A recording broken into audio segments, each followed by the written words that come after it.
Should you attend a recording arts trade school, college, or university? It's a very good question. Myself, I actually did go to a four-year university. I went to California State University, Chico, and they had a recording arts program there. And I have some conflicting opinions about going to a recording arts school or an institute or trade school, anything like that. 100%, I don't regret going and getting my degree. I actually got a dual degrees, recording arts and music business. But I will say that most of my education did occur in the industry. So after I graduated, after I left and moved to LA and, got into a band and got a little production deal signed and then kind of stumbled into the TV film world, that's really where my education started. It was when I was just out there, just doing it, right? Making mistakes, unfortunately. But really absorbing the wisdom of this industry was really when I started to learn the valuable lessons. In college, I learned a lot about the theory, about how the industry should work, right? I learned about how publishing should work and how songwriting royalties work, legal issues, record labels. I learned about all that stuff, and it was all really interesting. I made some great friendships and relationships in my college years, so I don't, again, regret any of it. And I actually would say that before I went to college, I was completely just lazy, not really self-motivated, didn't have a lot of direction in my life. So I will say that that is not something that is unnoticed by me, that like college did sort of give me that sort of kick in the butt, self-motivating quality that I have now. I definitely feel that I developed that through my college years. So whatever it was about, that university or my experience, one of those things that I definitely am glad that I went to college for.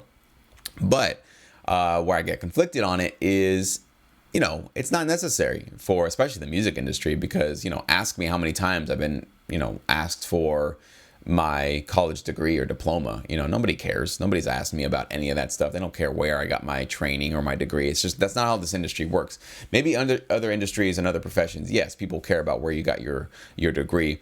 But at the end of the day, people just want to know, what can you do? Let me hear your music. That's always the first question. Let me hear what you got. And they want to know, can you deliver high quality music? They don't care if you went to Berklee College of Music or Juilliard or any sort of nice big name school. If your music sucks, what does that do for you? It's just a degree, it's worthless, and you're in debt. So you're the sucker there at that point. So I would say making sure that if you are going to go to a institution or a trade school, anything like that, make sure you're doing it for the education, right? Not for the piece of paper, not for the name, nothing like that. You can do some networking for sure. That would be the secondary reason why I would do that. Like if there's a college and they're saying like, hey, we're going to, link you up with a couple of internships and you're going to make some connections this way. That's something definitely to consider. But I think more important than that, you go for the actual knowledge. Whatever it is they're going to be educating you on and training you on. That's what you should be going to a school for. I got way too lost into worrying about my grades in college. I was worried about having like a 4.0. I wanted to have super high grades, and I never got a 4.0, but I had a 3.6 or a 3.7 or something like that. And I was never actually focused on the knowledge of what the hell these people were teaching me. So, one mistake you should learn from me is if you're going to go to a school, who cares about the grade? Obviously, you need to graduate, and you will as long as you're halfway paying attention in these colleges. It's not that hard to graduate. You really have to try hard to fail out of college or a trade school. But you definitely should be focusing more on the knowledge and absorbing the knowledge and taking advantage of everything you can from that institution. So they might have their classes and then they offer you like some lab time where you can go into the studio and record something or try something out. Take advantage of that lab time, that studio time, as much as you possibly can. Abuse that time, like completely go overboard, spend every minute you possibly can in those lab hours. That's where your real education is really going to be happening. I can tell you that being in a classroom studying about the theory of how something should work, or having somebody even giving you a presentation where they're touching the knobs and they're showing you how the piece of software or hardware works, etc. You're not going to absorb that until you put your hands on the hardware and the software and you actually become the pilot. That's when wisdom starts to set in. You guys know the difference between knowledge and wisdom. Knowledge is information that's just out there, right? Wisdom is when that knowledge becomes ingrained in you, in your subconscious mind, in your memory. It becomes second nature. It becomes a skill that you now can draw upon to, either compose music, mix music, master music, whatever, right? So wisdom is really what you're going for. And the only way, there are really no shortcuts to wisdom right now. We don't have a matrix style plug that we can plug into our brains and absorb wisdom. The only way to get wisdom is by doing it ourselves. So if you're somebody that needs a little bit more of a kick in the ass to just say, hey, class starts at 9 a.m. You better be in your seat, ready to go. We're going to do this lesson for an hour. Then the next hour, we're going to do some lab time. Then we're going to take a lunch. Then we're going to do this and that. If you need that kind of structure, then maybe a trade school would be a good idea. It is, it's a little more expensive, and it will take some time away from, your family, your social life, everything, if it's going to be a 9-month or maybe a 2-year program, whatever it is you're going to get into. So it takes time and it's a little more expensive, but it can provide that sort of like, hey, you show up here, every, Tuesday night, let's say at 8 p.m., we work for 2 hours or whatever. So if that's something that you need to just put yourself in gear to start making moves, then go for it. Why wouldn't you, right? Personally, myself, I'm more of a self-motivated person these days, obviously, since college. So if I have a problem or a question or I don't know how to do something, I'll just do a Google search, right? I know that somebody somewhere has made either a video tutorial for how to do it, or somebody's written on a message board somewhere for how to fix the problem. So I'm much more of a self-starting, do it yourself kind of a guy. If I don't even like to call customer service when I have a tech question with somebody, I want to just look up online, find out somebody who's talked about the problem, who has a fix for it, and then I want to go through and fix it myself. So if that's you, then going to a university or a college to learn about how to produce music is probably not the best use of your time or money. It's probably a better idea for you just to stay in your home studio and just crank out a whole bunch of awesome tracks. Make a bunch of mistakes. It's okay.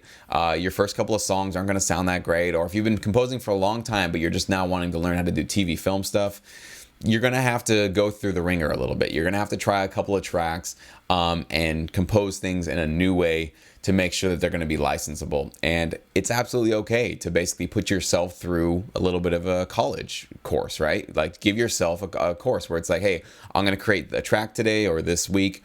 And it doesn't have to be the best track I've ever created, but I'm going to try new things, right? I'm going to do something I've never done before. I'm going to try a new way of arranging a track that I haven't done, or I'm going to put a lot more transitional effects, or I'm going to structure my track much differently and gear it all towards TV film, right? Give yourself courses, right? Give yourself a homework assignment and a deadline and nail it, and give yourself the space to be creative and try new things. That's the only way you're going to learn. It's one of the reasons why I structured my master course that way, that it's literally a week by week program. And at the end of every week, I have corresponding homework assignments that you are not to watch the next week's video until you have the previous week's homework assignment completed. And that's to make sure that you're day by day, week by week, making progress. So that by the end of the 8 weeks, you're completely in a new place than you were on day one. And I know that in many ways, that's the way that you make progress. You have to, I know wherever you are right now, I know you're thinking that, making this your full-time gig seems a million miles away and it's just decades out there and you probably can't see it for yourself. But that might be because you're focusing to like that goal that you have of doing this full time. That's coming, but that doesn't need to be what you need to worry about this week, right? If you're worried about that right now, that's way too much of a monumental goal to be focused on this week. And that can stress a lot of producers out because they feel like, well, I'm not making money yet, so I'm failing, right? If I had thought that way, I would have quit way early on in my career.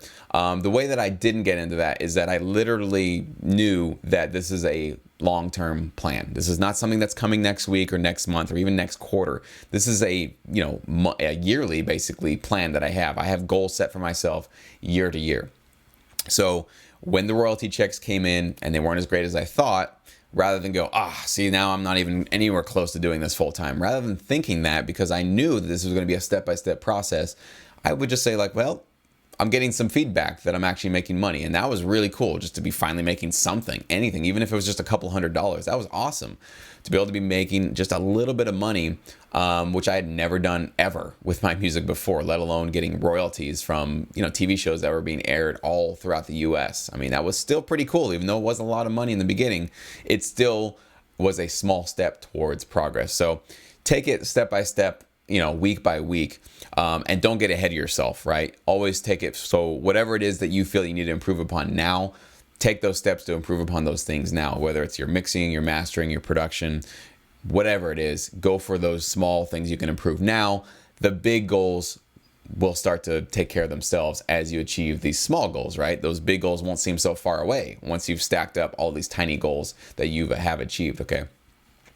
So at the end of the day, it depends. Like if you're somebody who wants that structure, and you don't mind putting down, multiple thousands of dollars for, an educational program or something like that, go for it. There's no right or wrong way to get, yourself better situated in this industry.